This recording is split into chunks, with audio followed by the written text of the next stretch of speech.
Welcome to my story farm house.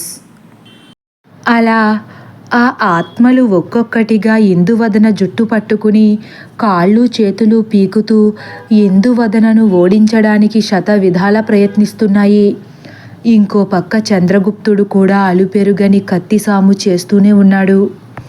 ఇదంతా చూస్తున్న పార్థు మనసు కకావికలమైపోతుంది. అయినా ఇందువదన కత్తికి పదును ఏమాత్రం తగ్గకుండా తనను పట్టి పీడిస్తున్న ఆ ఆత్మలని చంద్రగుప్తుణ్ణి వదలడం లేదు. పార్థు, ఏం చూస్తున్నావు?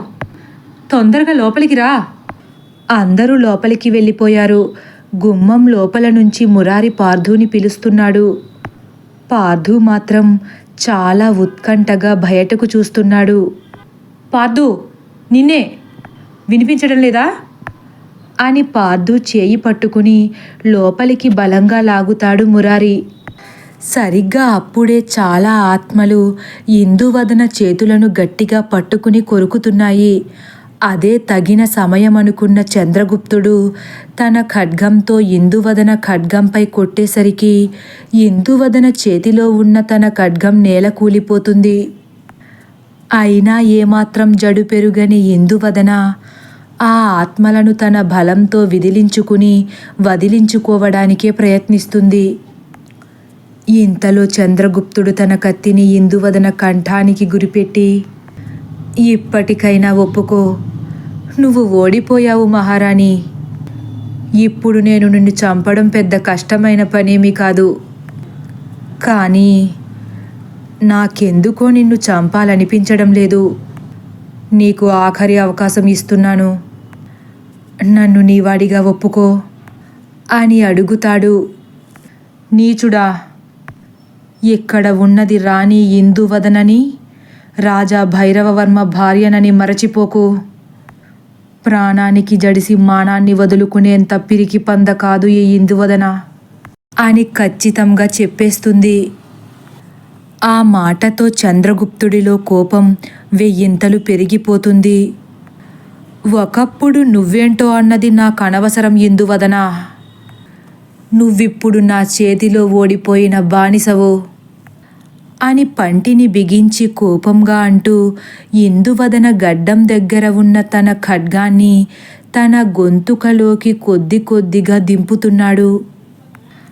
అయినా ఇందువదన ఏమాత్రం బెదరకుండా చంద్రగుప్తుని కళ్ళలోకి సూటిగా చూస్తూ, ఇది ఒక విజయమేనా?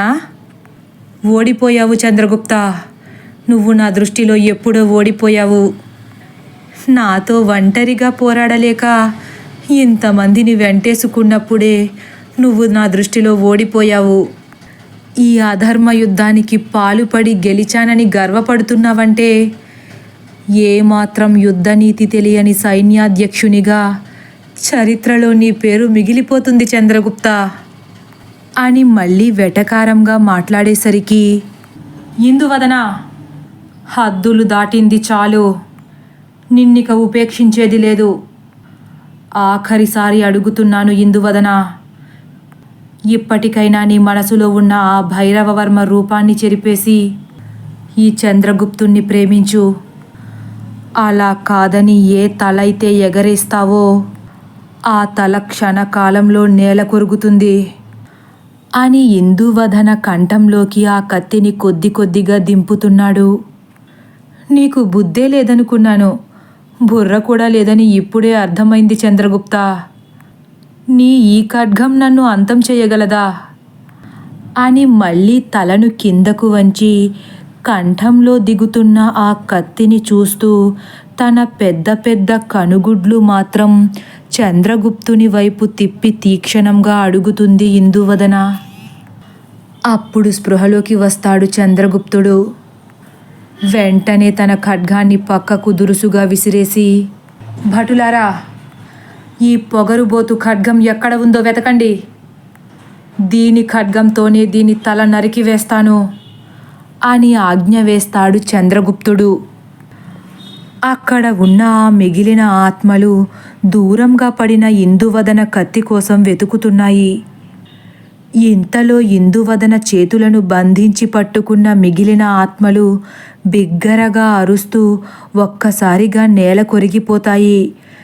ఇందువదన ఆశ్చర్యంగా పక్కకు చూసేసరికి తన ఖడ్గం పార్థు చేతిలో కనిపిస్తుంది. ఒక్కసారిగా సంతోషం నిండిన కళ్ళతో తన మీదకు వస్తున్న మిగిలిన దెయ్యాలతో ధైర్యంగా పోరాడుతున్న పార్థుని చూస్తూ ఉండిపోయింది.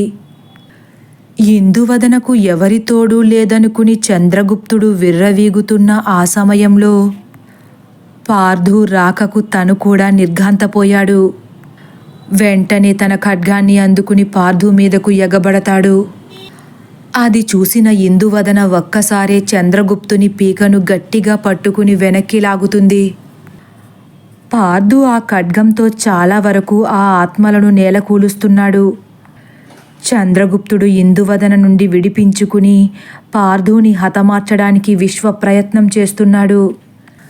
కానీ ఇందువదన పట్టేమీ వదిలించుకునేంత తేలికగా లేదు. భైరవా, ఆ ఖడ్గంతో చంద్రగుప్తుని హతమార్చండి, ఆలస్యం చేయకండి భైరవా అని గట్టిగా అంటుంది ఇందువదన.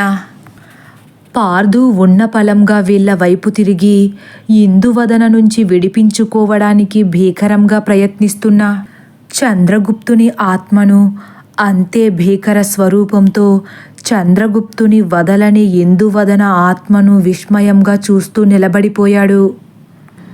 ఇంతలో ఒక ఆత్మ వెనక నుంచి పార్థు మెడను గట్టిగా పట్టుకుని కిందకు లాగేస్తుంది. పార్థు వెనక్కి పడిపోతాడు. సైనికులారా, ఆ ఖడ్గాన్ని తొందరగా చేజిక్కించుకోండి, అది వాళ్ళ దగ్గర ఉంటే మనకు మరణం తప్పదు అని గట్టిగా అంటాడు చంద్రగుప్తుడు. మిగిలి ఉన్న ఇంకొన్ని ఆత్మలు పార్థు చేతిలో ఉన్న ఆ ఖడ్గాన్ని తీసుకోవడం కోసం వేగంగా పార్థు దగ్గరకు వస్తున్నాయి. పార్థు పీక అంతకంతకు బిగుసుకుపోతుంది. నరాలు పైకి ఉబ్బుతున్నాయి. అయినా ఏమాత్రం బెదరకుండా, ఈ ఖడ్గం ఎట్టి పరిస్థితుల్లోనూ చంద్రగుప్తుని చేతిలోకి చేరకూడదు.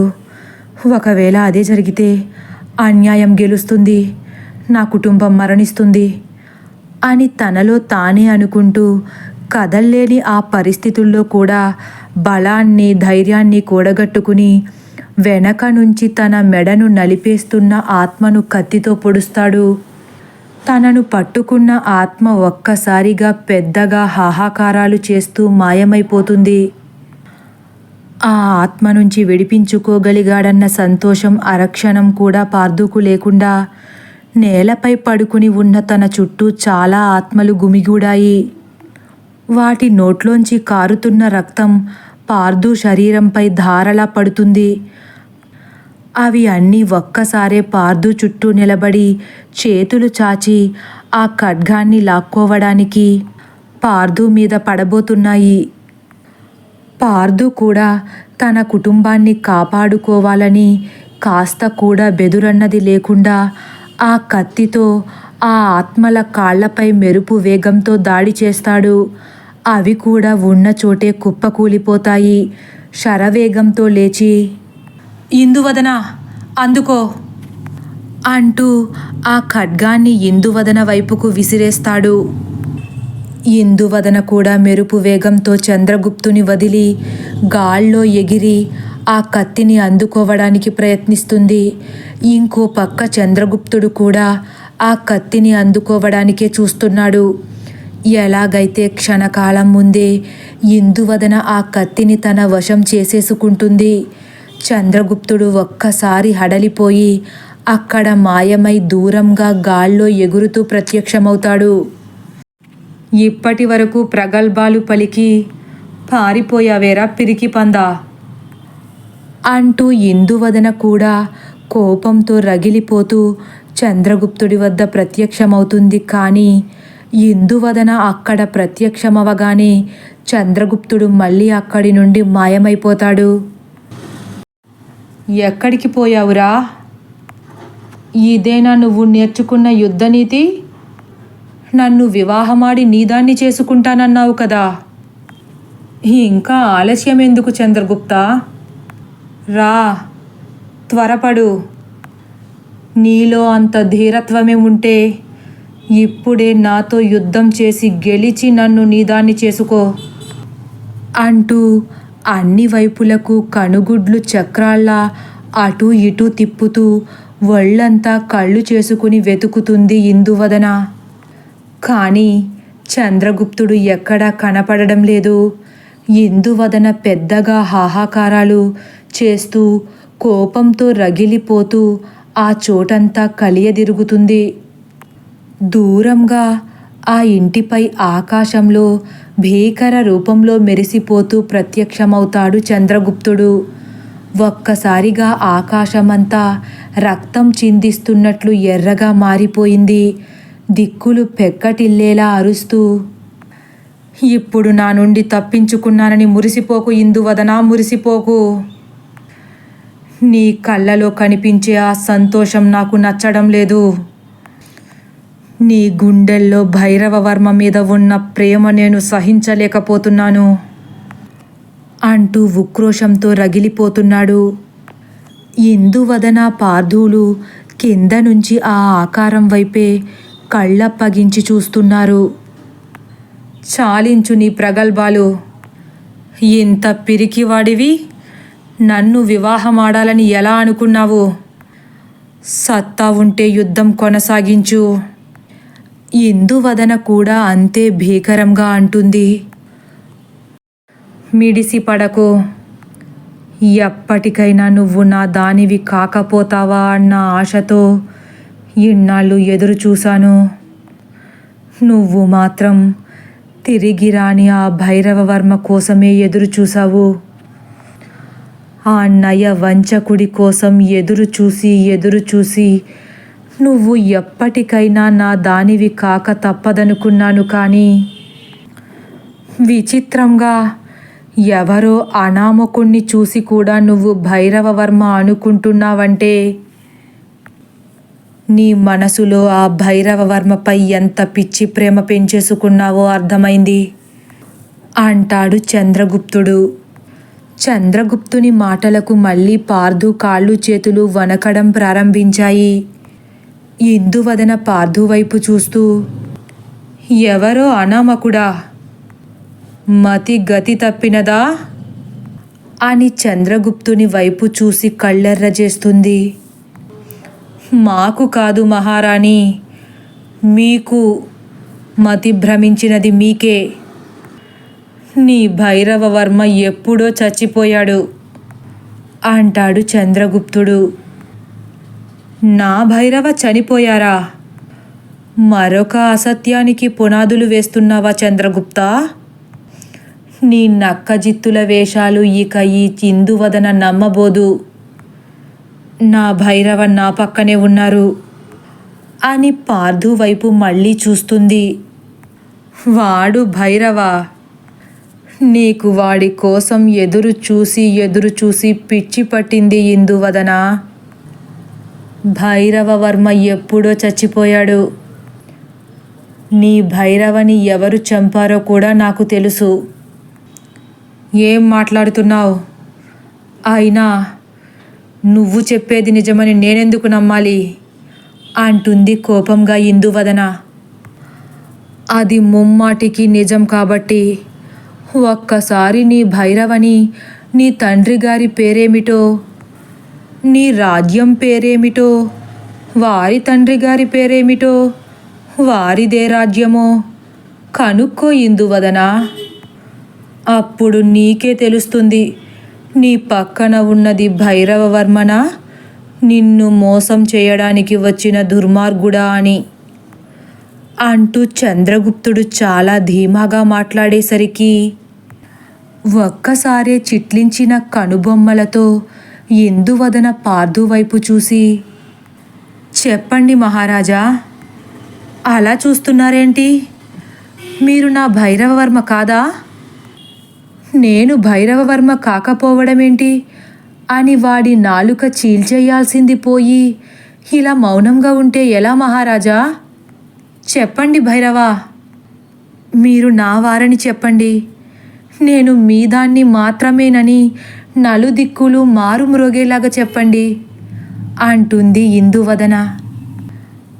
మరొక్కసారి పార్థు గొంతు తడారిపోతుంది. గుండె కొట్టుకునే వేగం ఒక్కసారిగా పెరిగిపోయింది. తదుపరి భాగం కోసం వేచి ఉండండి.